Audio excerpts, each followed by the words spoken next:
9 janvier. Saint Honoré. Honoré, né à Buzancé, dans le diocèse de Bourges, vers la fin du XIIIe siècle, avait été élevé par ses parents dans la crainte du Seigneur et l'amour du prochain. Après la mort de son père, continuant la profession de celui-ci, il s'occupait du commerce des bestiaux et allait acheter, en Poitou, des bœufs qu'il revendait en Berry. Quant à ses profits, qui étaient considérables, il en employait une partie à l'accroissement de l'aisance de sa vieille mère, objet de toutes ses affections, et l'autre au soulagement des malheureux. Il aimait surtout à doter les mariages pauvres. Sa probité était devenue proverbiale, et son nom populaire dans les deux provinces. Sa mère se lamentait sur les voyages de son fils. Un jour, elle le prit à part dans un petit jardin contigu au logis. Là, assise avec lui sous un laurier, la main dans la main, les regards tournés vers le ciel, elle le conjura de ne plus la quitter. Honoré lui expose qu'il a des engagements à remplir, des comptes à régler, et lui demande la permission de faire un dernier voyage. Je ne puis, réplique la mère, me faire à la pensée de rester encore 1 mois sans nouvelles.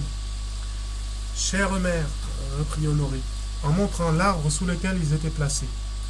Si vous voulez avoir à chaque instant de mes nouvelles, regardez le beau laurier planté par mon père le jour de ma naissance.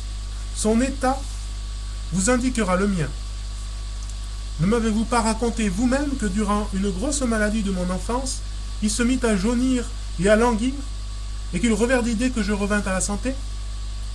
En effet, quand Honoré fut parti, sa mère observa chaque jour le laurier. Un matin, ô douleur, elle le trouva desséché en une nuit. Voici la cruelle catastrophe qui était arrivée.